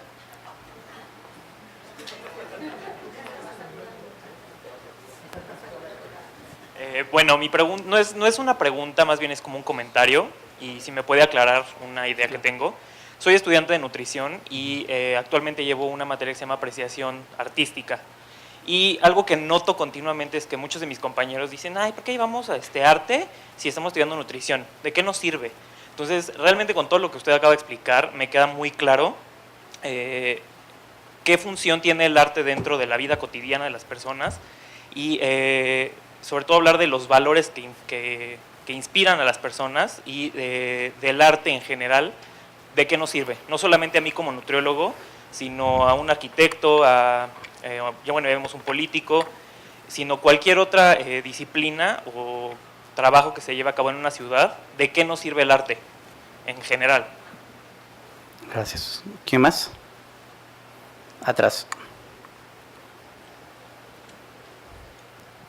Yo quería preguntar cómo era o cómo se vivía en otras zonas como en Lombardía o por ahí en aquella época, pensando que en Siena pasaba esto, qué pasaba en los otros países y qué hizo posible que esto sucediera en Siena, ¿no? Sí, yo creo que en México hay elementos clarísimos que ya están presentes y existen para el bien común. Si bien yo hablaba de la violencia externa que muchas veces sufrimos, ¿no? En el tráfico, la gente a veces maleducada, a veces ruda, ¿no? La gente es indiferente frente a ciertos malestares. Alguna vez me tocó que en un microbús saltara una persona frente a la perplejidad de todos, ¿no? Y me dio a mí vergüenza personal por no poder hacer nada, pero también me dio vergüenza de los demás, porque éramos muchos más. Pero quizá es este miedo de decir, pues me van a asesinar, ¿no? Digo, también el bien común alguna vez implicará incluso sacrificio, ¿no? Pero nadie está llamado al martirio, eso es un don divino, ¿no? Pero este grado de indiferencia, de violencia y de tal estandarizado, sí. Pero también creo que en las redes privadas en México, como casi en ningún país, las redes privadas me refiero a las amistades familiares, a las amistades intrafamiliares, pero también con otras familias. Creo que la experiencia de cualquier extranjero o de cualquier persona que haya vivido un poco de tiempo en México, también es una experiencia sumamente grata, de compromiso, de ayuda, de auxilio, ¿no? Si no tienes que comer, te pueden dar de comer. A mí me ha tocado ir, por ejemplo, de misiones, alguna vez, y en las misiones, pues normalmente lo que te atienden son la gente de ahí, y es gente sumamente generosa que está dispuesta a una generosidad enorme, a dejar de comer por arte de comer, por ejemplo, ¿no? Sobre todo en poblaciones indígenas. Tiene este concepto muy del servicio, muy de la entrega, muy de, ¿no? De que tú estés muy bien. Entonces me parece eso sumamente interesante. También elementos de ayuda profunda y espontánea, las hay, también hacia las redes privadas, ¿no? Cuento una anécdota rapidísima. Fui hace poco a Tlaxcala, a un lugar que se llama Tlaxco. Yo tengo una camioneta 4x4. Y entonces iba yo ahí a un lago muy bonito que está por ahí. Y entonces iba con mi novia, dando tumbos, porque es un camino accidentado. Y en algún momento hay una zanja. Entonces le dije, ¿tú crees que pasamos o no? Y me dijo, yo creo que sí. Entonces me bajé con un palito, me dije, no pasamos de ninguna suerte, porque está muy lodoso, una zanja grande. Y me dijo, no, sí pasamos, vamos a intentarle. Bueno, entonces intentamos y en menos de 10 segundos ya estamos completamente atascados, ¿no? En medio de la nada, ¿no? Dije, ¿qué vamos a hacer? 4x4, nada, no había forma. Y se acercó un grupo lejano, como de campesinos que estaban por la zona, 10 o 15 campesinos, niños, mujeres, hombres, Para no hacerte el cuento largo, estuvieron 1 hora y media intentando ayudarme, todos nos manchamos hasta acá porque nos metíamos en la zanja tal. Y solamente por ellos, sobre todo, era encantada una señora como de 70 años que jalaba de la cuerda para tratar de sacar el asunto. Y los niños, los bebés, o sea, increíble, ¿no? Tlaxcala la linda, vi un hashtag, era Tlaxcala la linda, y dije, sí, Tlaxcala la linda. Por esta belleza que no es simplemente lo externo, esta belleza del alma de las personas. Y cuando les dije, oiga, pues yo siempre pensando que les voy a dar de propina, no sé qué, cuánto les daré, 200 pesos, 300, pero son como 15, ¿cuánto? No hubiera salido de aquí, pero a lo mejor les parece mucho, yo soy, no sé, estos debates que tiene un burgués, ¿no? Y de pronto les digo, oiga, ¿cuánto? No, ¿cómo creen? No, nada, absolutamente bien, pero embarrados hasta acá. O sea, yo estuve una semana sacándome tierra de las uñas de los pies. Y es cuando te das cuenta que esos actos son bellos. Por ejemplo, alguien que hablaba que es la belleza, no es simplemente la belleza estética, también eso es muy bello y conmueve y atrae. Y dices, es que eso también es México, ¿no? Estas redes privadas, estas redes de ayuda, estas redes que deberían permear la sociedad pública. Pero en lo público hay mucha violencia, hay mucho ruido, hay mucha indiferencia, hay mucha, no sé, hay elementos muy fuertes, ¿no? pero me parece que también en las redes privadas hay elementos igualmente fuertes de convivencia, de solidaridad, de empatía, ¿no? De belleza, ¿no? Yo creo que hay que partir de ahí, de las familias tradicionales mexicanas, que son bellísimas, ¿no? Aprender de los pueblos indígenas que conservan muchos valores coloniales y muchos valores prehispánicos que dicen mucho a nuestra comunidad. Incluso en muchas sociedades se viven este tipo de cosas, ¿eh? Yo alguna vez fui a una comunidad en Oaxaca, en Ixtlán de Juárez, y muy curioso porque decían, no, nosotros no hacemos campañas políticas. Es más, si alguien quiere candidatearse por la vanagloria, les parecía obsceno, decía, ese ya no lo elegimos. O sea, son 3 puestos, los elegimos una vez al año, los 3 recursos naturales más importantes, ecoturismo, tala de árboles y alguna cosa más. Y entonces variamos cada año, elegimos todos en una asamblea pública y jamás elegimos a aquel que sepamos incluso por rumores que quería el cargo de elección. Para ellos que alguien se anuncie en un espectacular es absolutamente ridículo, ¿no? O sea, el poder no está mal, pero la voluntad de poder, el buscarlo, el desearlo, eso sí les parece incluso perverso y a mí me parece también perverso. Entonces, hay elementos también de las comunidades tradicionales mexicanas que valdría la pena retomar, porque tiene esta idea de la comunidad como prácticamente en ninguna otra parte de México, ¿eh? O sea, esta idea de la comunidad como yo puedo perfilar mi identidad con base en la comunidad es interesante. Entonces yo creo que esos 2 elementos, pero podemos pensar muchos más. Luego, el arte, claro, el arte funciona. Yo creo que el arte, podría decir, el arte no funciona para nada, porque es un bien en sí mismo, ¿no? Creo que esa sería la respuesta rápida, no es un bien en sí mismo, ¿no? Ahora bien, indirectamente sirve para algo, sí, sirve para sensibilizar, sirve para educar. La educación a través del arte es magnífica. Si a ti te educan a través del arte, puedes aprender muchas cosas que quizá si no tuvieras el apoyo estético, no podrías. Incluso toda la liturgia de la iglesia está volcada justamente a eso. A través del arte, comunicar un bien superior. Y esa simbolicidad es una parte constitutiva del ser humano, me parece. Somos los seres humanos esencialmente simbólicos, como decía hace un momento, y por lo tanto los símbolos nos llaman profundamente, nos enseñan cosas, y los símbolos bellos mucho más, ¿no? Dice Habermas, con esto concluyo, que hoy por hoy prácticamente no existen reductos de pensamiento simbólico, salvo en las religiones, y particularmente en la liturgia cristiana. Y la simbolicidad, la belleza de lo simbólico, es algo constitutivo del propio ser humano, porque aprende, se sensibiliza, le permite la empatía, por ejemplo, ¿no? Le permite la solidaridad, por ejemplo, ¿no? Entonces, el arte es importante en todo. El arte en este sentido externo, estético, pero también la belleza en este sentido más profundo que yo decía, que es la posibilidad de pasar de la verdad, de lo inteligible, a esto inteligible que es bueno para mí, tengo que realizarlo porque me atrae, ¿no? Y creo que también no están peleadas la belleza estética con la belleza trascendental, sino que la belleza estética externa de un edificio, de una buena arquitectura, de una pintura, tiene elementos que también nos llevan justamente hacia lo más profundo del conocimiento. E incluso la belleza también es un trasunto, y hay que decirlo, de la belleza de Dios, porque al final la belleza se encuentra en todos lados, pero la belleza se encuentra en grados en todas las cosas.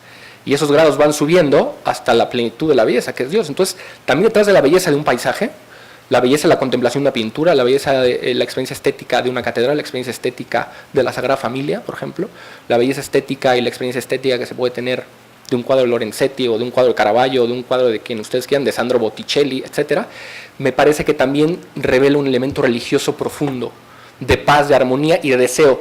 Termino con una afirmación.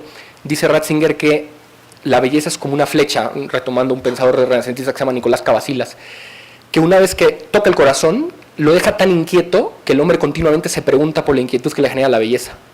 Y esa inquietud que le genera la belleza, ese corazón inquieto, el que habla también San Agustín, me parece que al final es Dios, ¿no? Entonces, bueno, me parece, no tengo la certeza, pues, ¿no? Entonces, en este sentido, la belleza es educadora, obviamente, la belleza sensibiliza, sí, pero la belleza también revela el ámbito espiritual y más profundo del hombre, y apunta hacia algo más, algo fuera de mí que también tiene que ver con la comunidad. La belleza es extática, me saca de mí mismo y me permite salir de mí mismo y ver que hay una realidad enfrente de mí. Muchas veces esa belleza va a ser la belleza de otro, que quizá la belleza más profunda que podemos contemplar en la tierra, durante nuestro paso terreno, sea la belleza de otro ser humano, ¿no? Bien, y otros países, bueno, desde lo que ocurría en otros países era muy semejante. ¿Quién me preguntó lo de otros países? Perdón. Lo que ocurría en otras regiones era muy parecido.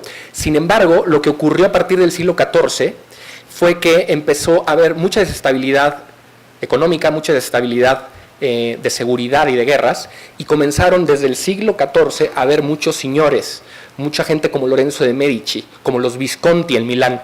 O sea, casas de señores de mucha riqueza, que tenían mucha autoridad, que eran patrocinadores del arte y lo que sea, pero que eran autoritarios y se hacía lo que ellos decían, no existía ni el bien común y demás. Tú, Lorenzo el Magnífico, podías, en tu magnificencia, entre comillas o no, depende de lo que cada quien piense de Lorenzo de Medici, pero podías o no volcarte hacia las personas y buscar su bien común, pero también puede ser que no, o incluso si lo hacías única y exclusivamente con la conveniencia, un poco en el sentido maquiavélico, ¿no? Si tú externamente buscas el bien común de los otros y eso te va a dar prestigio, señor Lorenzo de Medici o señor Visconti en Milán, pues entonces hazlo, pero no es un convencimiento propio, sino es una conveniencia, es, por decir de alguna manera, algo que te legitima frente a los otros, no algo que te configura a ti en tus deseos más íntimos. Entonces me parece, bueno, no me parece, así fue, que lo que ocurrió a partir del siglo XIV y XV fue la institución de varios señores en el norte de Italia, con sus excepciones, ¿no? Pero que gobernaban única y exclusivamente a través de su beneficio, sí, patrocinando el arte, sí, pero a través de su beneficio. Y en todo caso se hacían obras de bien común, porque pues evidentemente la Florencia de los Medici pues creció mucho y demás, era con la exclusiva vocación de legitimarse ellos en el gobierno. Como dice Nicolás Maquiavelo, lo importante de un gobernante es afianzarse en el poder y hacerlo crecer. Si afianzarte en el poder y hacerlo crecer implica que la gente crea que eres un buen gobernante, hazlo, te conviene, decorativamente te conviene.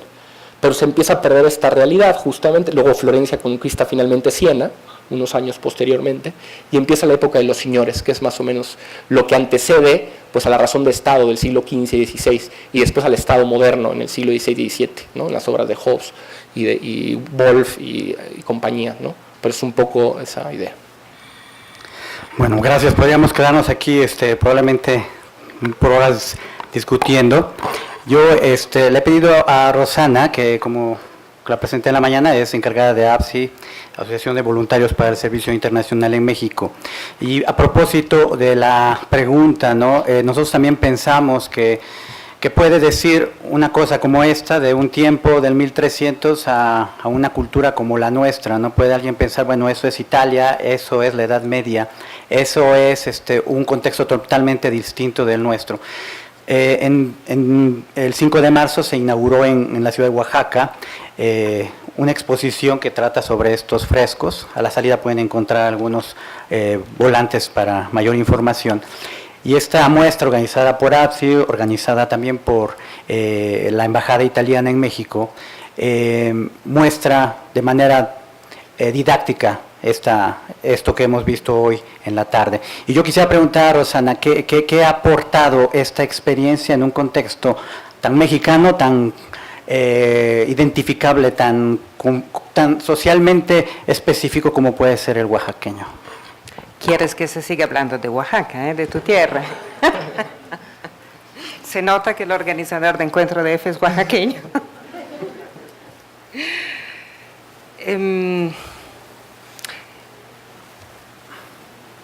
Yo busqué hoy, un poco provocada por la pregunta de Claudia, un poco por lo que nos ha compartido Alonso.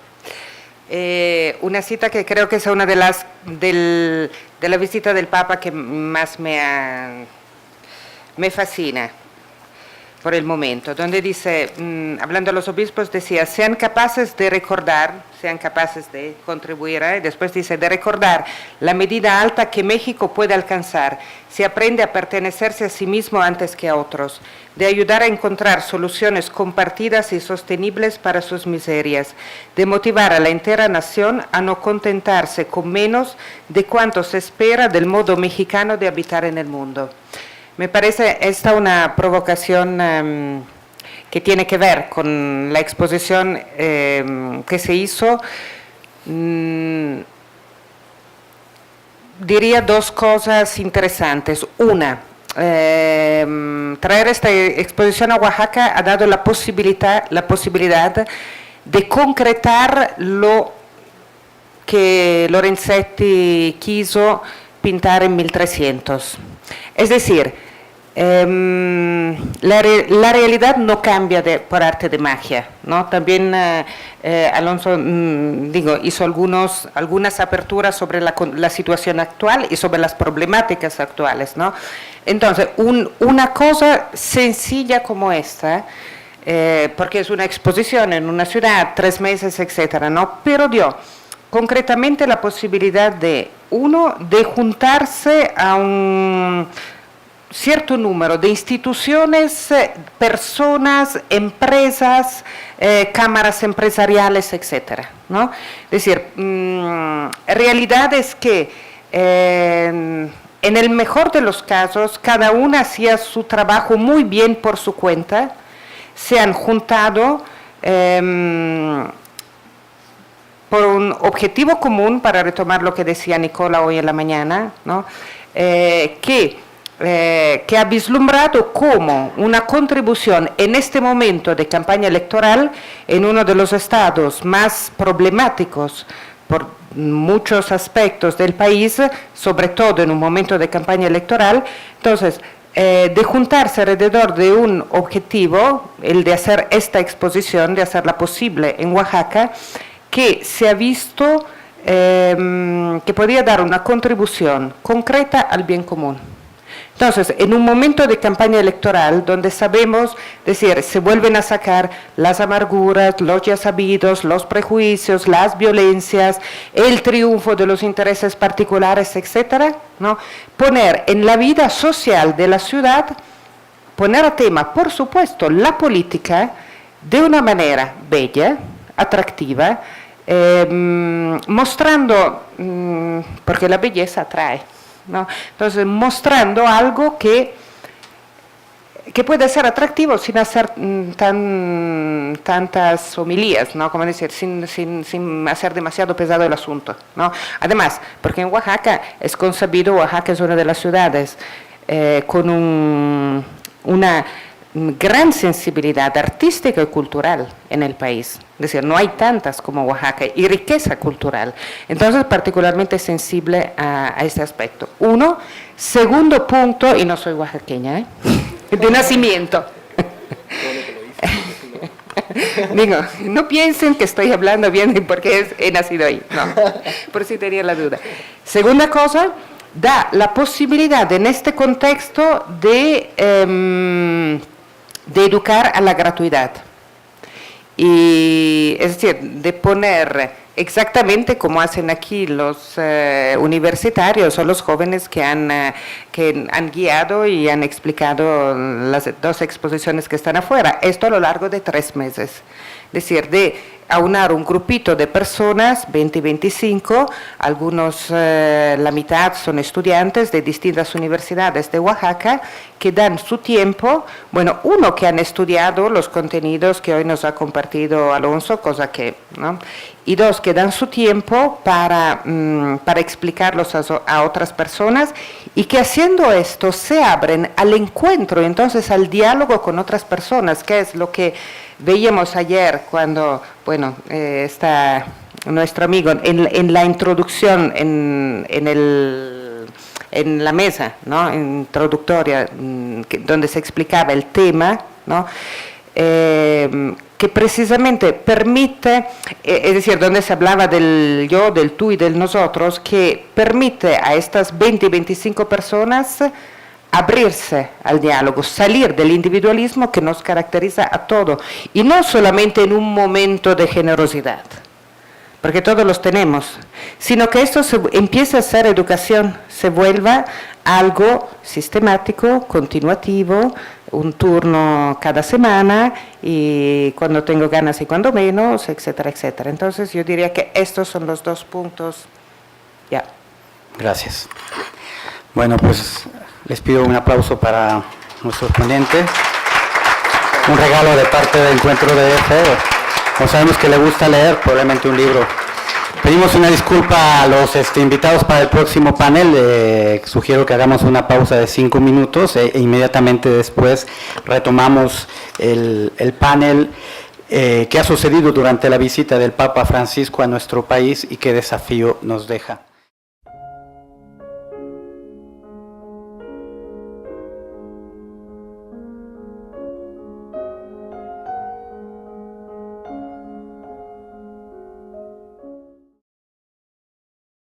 evidentemente anunciar la época del Renacimiento, que estará en plenitud en el siglo XIV-XV, ¿no? Mediados del siglo XIV, XV, XVI, sabemos, ¿no? Bueno, entonces vamos a comenzar con justamente una pequeña explicación sobre la puerta de acceso a Siena, ¿no?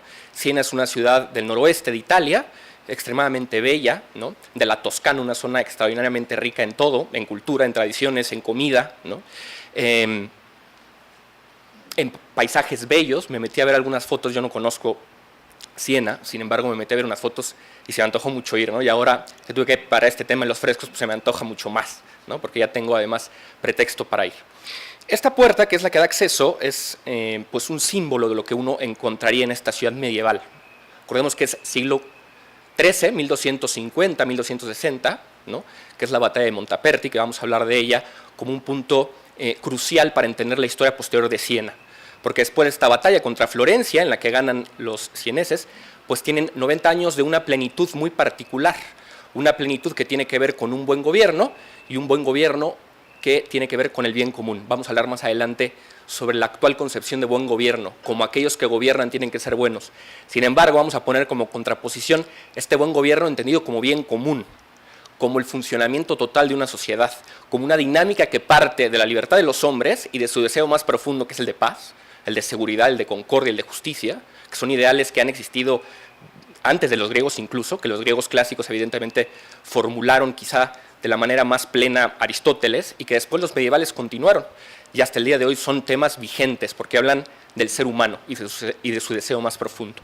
Esta puerta dice: no solamente te damos la entrada a los visitantes, o no solo te abrimos esta puerta de entrada a Siena, sino también te abrimos nuestro corazón, que es una cosa bastante bella, ¿no? Dice, más que abrir la puerta, en sentido estricto, Siena te abre su corazón. Entonces es bien interesante, ¿no? Tú no vienes aquí única y exclusivamente a estar... Público de Siena, en la Toscana italiana, denominados del buen gobierno. Lorenzetti era el pintor principal de Siena cuando plasmó esta obra. Cada época anhela un mundo más bello, escribió el gran historiador holandés Huizinga. En la sala de los 9 del Palacio Público de Siena, el mundo medieval ha pintado su ideal de vida en común. Juzgar una época es juzgar a su ideal, tal vez 1000 veces traicionado, y sin embargo un hombre, un pueblo, no es lo que logra realizar. En ello entran en juego factores no determinables por la voluntad, sino que es lo que desea, lo que constituye el motivo de su pensamiento y de su acción. La fe cristiana compartida ponía a los habitantes de Siena del 1300 en una tensión por realizar una concordia en la cual encontrar causa el cumplimiento histórico de todos. En los frescos de Lorenzetti, como veremos, se muestra el dramático contraste entre la búsqueda del propio bien, fuente de toda violencia, y la tensión hacia el bien común, que mientras realiza una coexistencia armoniosa, salva yo, conservando las dimensiones propias, no reconducibles a una pequeña posesión desproporcionada al anhelo del corazón. El bien de una sociedad, como veremos, no nace de un automatismo o de un mecanismo social o económico. No puede ser simplemente organizado por programas gubernamentales. Todo inicia de la persona, todo nace de la persona, de su cultura y de la atención ideal que realmente vive. Paso el micrófono a Alonso. Bueno, pues muy buenas tardes. Gracias. Voy a ponerme aquí el cronómetro porque, como es un tema muy apasionante, no se puede seguir de largo. Entonces, me dijeron que 45 minutos para que después haya un pequeño diálogo, que también va a ser lo más fructífero, ¿no? Que también podamos un poco reflexionar, porque este tema del siglo XIV está muy bien, ¿no? Pero también está muy bien tratar de actualizar.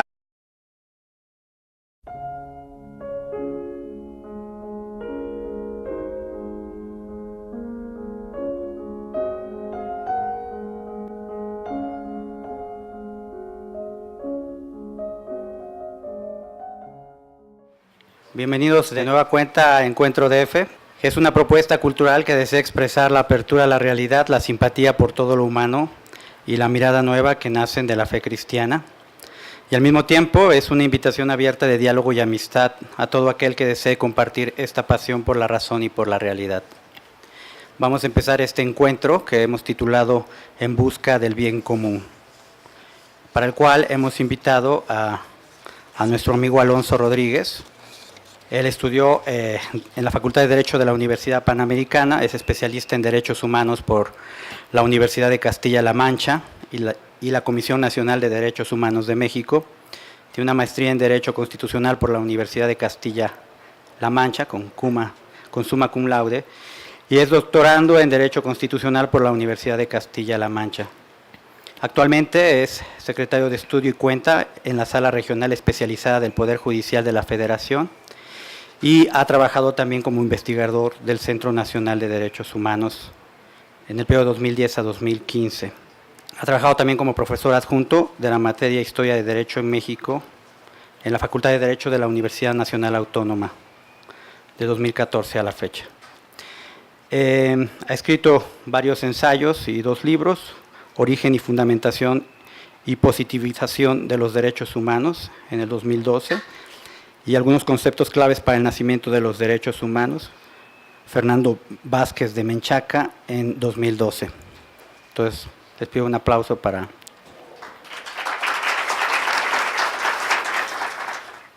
Entre 1337 y 1339, Ambrogio Lorenzetti realizó unos frescos en el Palacio Público. Estos grandes temas de los frescos de Lorenzetti, precisamente para la situación mexicana, ¿no? Porque pues, es una de las verdades fundamentales, que el otro justamente es un bien para mí, ¿no? Y que el principio fundamental de cualquier sociedad que quiera ser armónica y que quiera concordia y paz, precisamente es reconocer en el otro un bien. Pero muchas veces ese reconocimiento es difícil. A pesar de que tendrá que ser evidente, ¿no?